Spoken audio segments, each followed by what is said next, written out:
because we are going in 30 minutes, crack the code of Gen Z. No pressure. And for me, to help me with that, are Sened Dhab, VP of Young Adults Scripted at France Télévisions. And this is actually Henriette Marienlund, Head of Fiction at DR Drama. You can come and sit down at DR Drama. And you're also Head of Development at DR Culture, Children and Youth. Whoa. And in the middle, we have Lisa Ambjörn. It says here screenwriter and executive producer, but last time it said showrunner. Oh yeah, that's the thing. Netflix don't want to use the term showrunner, so we say head writer and executive producer. Okay, well that's a whole different discussion that we're not going to get into now. Give them a hand.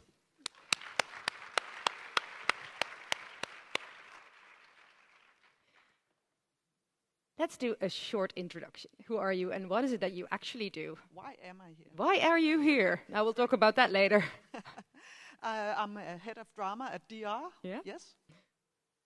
Oh, that's why you're here. Very short. That Yeah, was very that's short. Wow. Okay, super efficient. Lisa. I've written Young Royals. We're doing the 3rd season. It's coming out in March. So I write about young people. That's a very valid reason to be here. Sened. It's VP Young Adult Scripted, France Télévisions. So this is all you do? Yeah, yes. Absolutely. The two of you and myself, we actually were cracking the code before. We tried at Series Mania together with the creator of Euphoria and with another Norwegian writer, I forgot her name, Carina Lustad. So let's together maybe sum up, do not have a repetition of that panel, maybe sum up what we learned and if we actually cracked the code. Then it was called Young Adults, now it's called Gen Z. Sened, is that the same thing? More or less, yeah. More or less. Broadly, yes. What is Gen Z?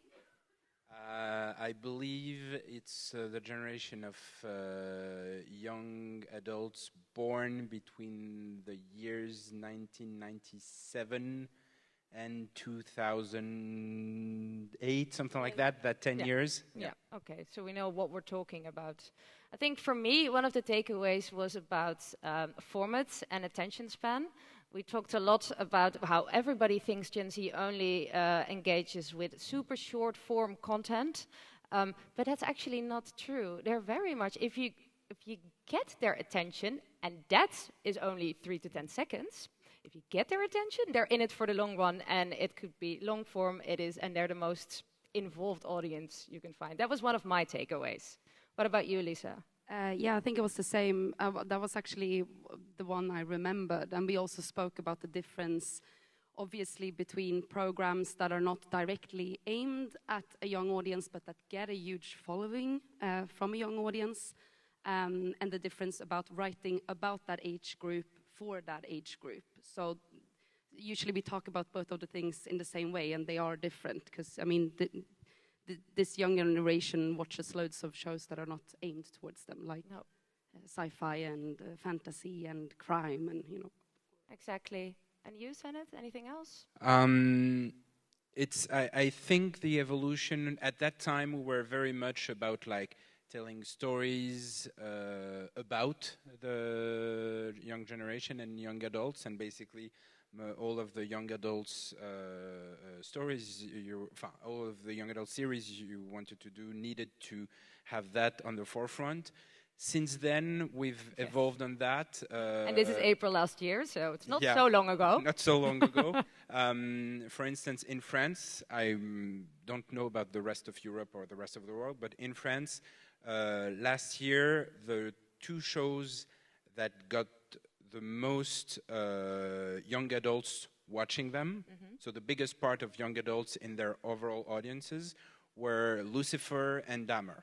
Oh. So 2 shows that, when you watch them, are absolutely not aimed at, like, specifically at young adults.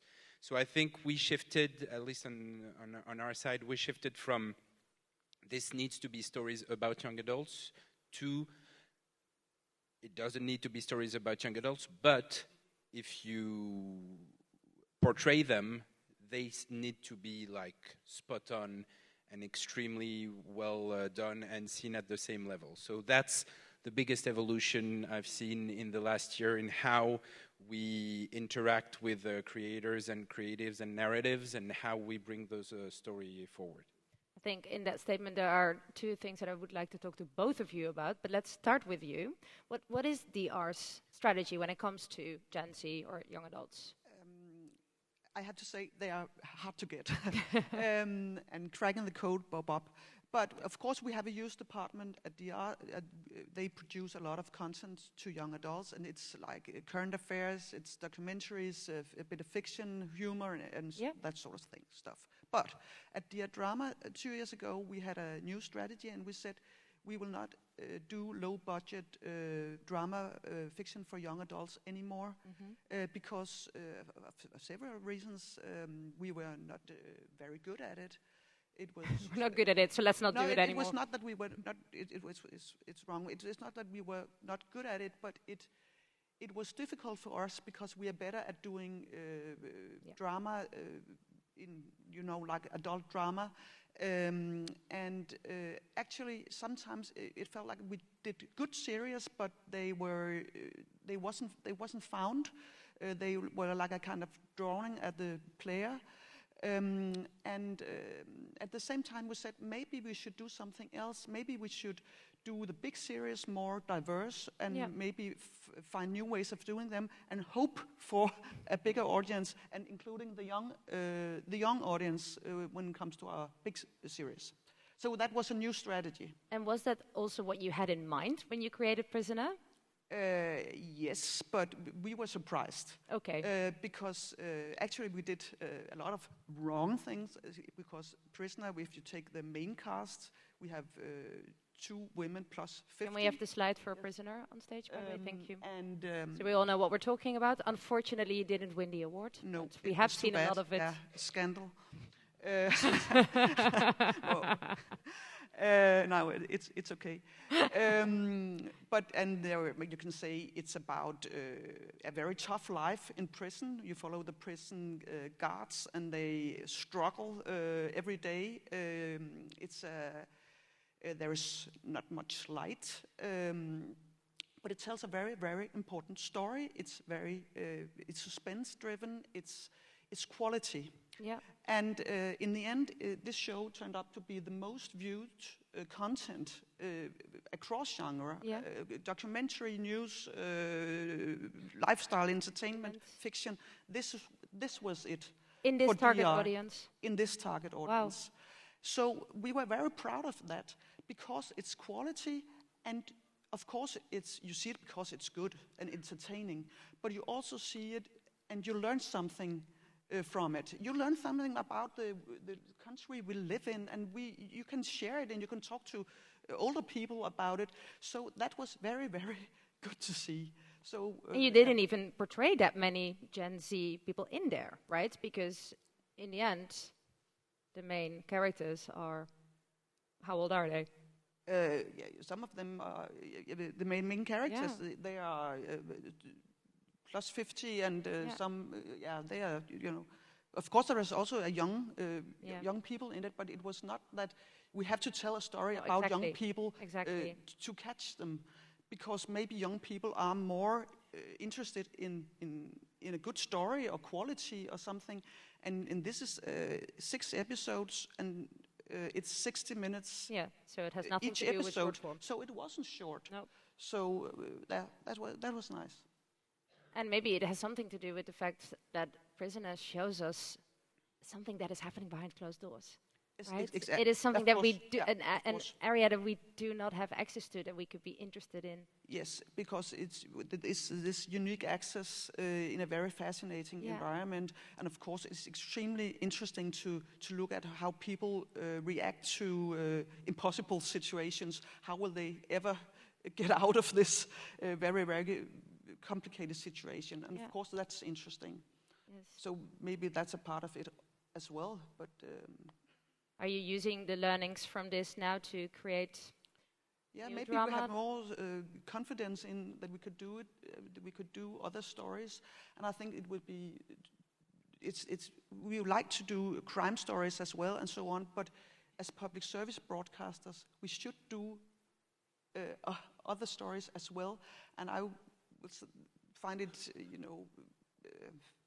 not depressing, but it's too bad if you cannot tell other stories, because of course young people are also interested in society and how we develop as a nation and so on. And it is extremely crucial that you as public broadcasters attract a younger audience. Yes, but you have to tell it in a very entertaining way, and you have to, for example, go behind closed doors and see something you haven't seen before. Great case study. Lisa, you do write about young adults. Yes. Are you? No, you're not part of Gen Z, are you? Oh, no. I'm a millennial. But I don't believe in generations overall. I think it's a make-believe, but sure. Now, how do you write for and about a younger audience at the same time? Well, I think this is the thing, like you were saying with quality, and like the most important thing is always to have a good story to tell and a good relationship that we can cheer for or dream about. And I think, like, for me, I didn't write Young Royals thinking I was gonna get Gen Z. So you never had them in mind in that sense? No, not in that mind. No. I was writing what I would have wanted to watch when I was 16 together with my friends. And I mean, technology changes, time changes, norms changes, the way we speak changes, but our brains are still the same. Everyone in this room has gone through puberty. We all know what that's like, and I think I'm also drawn myself to stories where I feel like the creators really believe what they are telling is important and something they would have wanted themselves, or would have wanted to experience. So that's what I was trying to do. And yeah, you can sprinkle with like, I mean, yes, they have phones in this series. They are texting. They do some TikTok videos in the background, but it's not like, yes, their lives are online, but it's still their personalities and their interactions and their relationships that are the online. Universal emotions that we can all relate to. Because we've all been young. Yeah, but I did a lot of research. I've been a lot on TikTok and Discord and like all platforms. And followed them, but that was also more to find a way to like how it is in Swedish boarding schools and in the extreme upper class, where I had to do like regular research and also learned a lot about those teenagers. Season 3 is coming up. Yes. The final season. Yes. Have you specifically about writing for and about this generation? Have you learned something during the first 2 seasons that you're bringing into the third one? Yeah, I think it was a shock for us when it became as big as it became. So we were a bit unprepared for that, in getting that much attention and getting people DMing me directly. You became TikTok famous as well. Oh, yeah. They actually found a photo of a party last night and posted it, and you can see Netflix in the background. So they were like, this must be something to do with Young Royals. They are at a Young Royals party. And I was like, what? That is weird. But what I've learned is that you really have to protect the process. It's so easy to want to feed content, I think, overall, especially when you have a very eager young audience who are craving anything that you put out, any behind the scenes.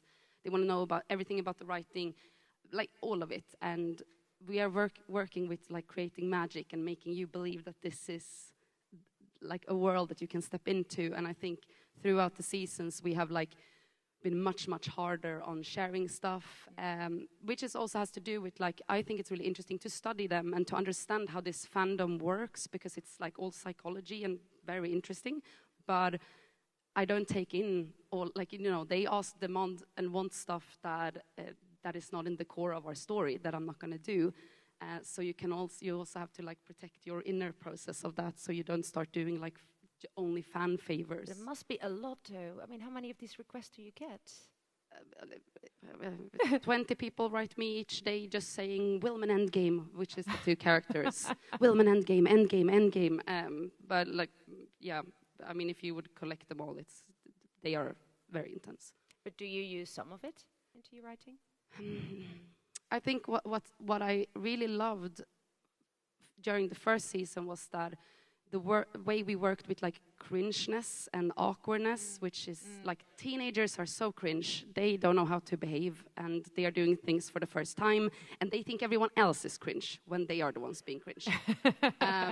So it was really interesting to see that the things that we really like, that was really awkward, and that we could put in there, where they're just like, one of my favorite lines ever is in season 2 when they meet for the first time in that season, and they say hi, and Wilhelm, the crown prince, just goes like, I cut my hair. And Simon is just like quiet, like, okay. And like those things, and those were really appreciated by the audience. So I was like, yes, we can go, we can do this. Like we can really lean into it. And we can like, and like, I love like, what was it called? 8th Grade by Bo Burnham, which is brilliant. Like it is exactly how I remembered how it was to be like 14. So it's like loads of things like that, where I think everyone saw that it worked, and then we could just do that, and everyone would understand what we were trying to do. I think this also links to Sened. In which season are you doing of Scum right now in France? We actually aired the last season ever of Scam France last year. But that was the 12th. Exactly. Yeah. We're the longest standing scam franchise in the world, I think. If you want to see what happens to them, we have to go to France. And it's interesting what Lisa just said, because, for instance, there's a big trend that we've been seeing these last few months. There's been actually a study from UCLA about what younger people want to see on screen, what they want more and what they want less. And the most surprising thing was that apparently, well, young adults want to see less sex and less stories about love and more stories about friendship and being valued and comfortable with your life without having to necessarily go for a relationship, etc., etc. And that's something that we had seen in reaction to season 5 of Scams, so 4 years ago almost. There was a scene about a group of friends, and one of them had never kissed a girl. And in Scam, our teenagers, high schoolers, are pretty active sexually. They're all fall in love with each other. They have their first experience, etc., etc. And the feedback to that was like, "Come on, you don't need to have kissed someone when you're 17 or 16, and it's not always about love. It's not always about relationship. It's not always about sex." And at that time, it was pretty surprising to us, because all the studies we were looking at were telling us that, like, more sex. Sex and the discovery of sex was like a really important and core value and theme for young adults. And seeing now how it's switching is very interesting for us, and B, we realized that listening to what the audience says and being able to divide to pick up on the right signals is extremely important, and it's way easier in the end to work on a show that really engages with your audience over numerous seasons than to just go in without more of these really feedbacks, really intense feedbacks. But it's so interesting, because sometimes we try to figure them out, and then we're not doing it very well. So do you think that's they have changed, or? No, I think, and that's something we already talked about a few months ago in Lille. Not everybody was there. I think the core thing is, I love this gimmick. The core thing is, do not trust your kids. Basically, whoever you are, be you a broadcaster, a producer, a writer, what you see of your kids is completely different from who they really are and how they really work. It is indeed the one argument that you always get. No, but my daughter is actually watching. Yeah. That's whenever someone says, my daughter, I'm like, no. Your argument is invalid. Stop talking. This isn't going to work. because it's true, even if you have the strongest, greatest relationship with your kids, they will never be, and they will never tell you, and never, of course, when you ask your kids, what do you usually watch on TV, they won't tell you, those like 15 to 25-year-old that binge Dahmer on Netflix will not tell their parents that they've watched Dahmer. They'll tell them that maybe they watch a documentary or something, on something, etc., etc. But like when you get the real data and the real like coming from like them. adults. It's like adults. Yeah. Yeah, but like, I mean, this is the thing, though. I think we kind of, we infantilize teenagers in a way that's really, we would never do about adults, which is like, they have interests, they all have different experiences, they watch different things. We grew up, we were watching 6 Feet Under and, what's it called, the gangster, you know, like... The Sopranos. Yeah, Sopranos, Shield. like, we related to that. Like, it wasn't, they are not different. You can make a show about, I don't know, motocross with adults in it, and there will be teens who are into motocross who will watch that, and that's fine. But it's, and I think sometimes that we, like, yeah, don't trust your teenagers, but also like respect them. Like this generation are not more. They have a platform to speak up. And it's good that they speak up, and they should be criticizing us, and the critique is valid. You don't have to listen to all of it. You can say, like, this is my story, I'm doing it this way anyway, but I think it's beautiful. Like, I think that's democracy. That's, like, the culture war is fake. Like, it's not real. We have to take them seriously if we are going to portray them in a show for them. I see a lot of depiction of young adults in screenplays or projects I receive with, like, they're always on their phone and they don't look up and they're like, that's how adults look upon young adults and younger people. That's not who they really are. And yeah, they spend a lot of time on TikTok, but if you haven't, and if your country or company allows you to go on TikTok, it's incredible the amount of content and the type of content they consume. Because the thing is that people go on TikTok, older people like boomers like me, and they spend like 2 or 3 minutes in front of the first version of the feed they're given, and yeah, it's mostly stupid stuff that you don't understand, shitty humor and stuff like that. But it learns what you're interested in, and it crafts that feed and that algorithm for you pretty quickly. And if you manage to, and the TikTok I have will not be the TikTok of a 15-year-old. So sometimes I ask some of our interns to just check on their feed to see what they're getting. And they're getting political stuff, literary stuff, do-it-yourself, great jokes, great content, and it's very broad and not at all what you'd expect. Not what you'd expect, but what most boomers expect, and I include myself in the boomers. I'm right 1 year after the end of the boomers era, but I still consider myself one. From what you'd expect young audiences to consume. But I think in general, aren't you saying that we need to always take our audience seriously, whatever generation, never underestimate the audience? So maybe we should just stop talking. That's a good story here. Maybe that is how we're cracking the code. But I think it's like, it would be harder for me to write how it is to be 80 than it is how it is to be 16, because I've been 16.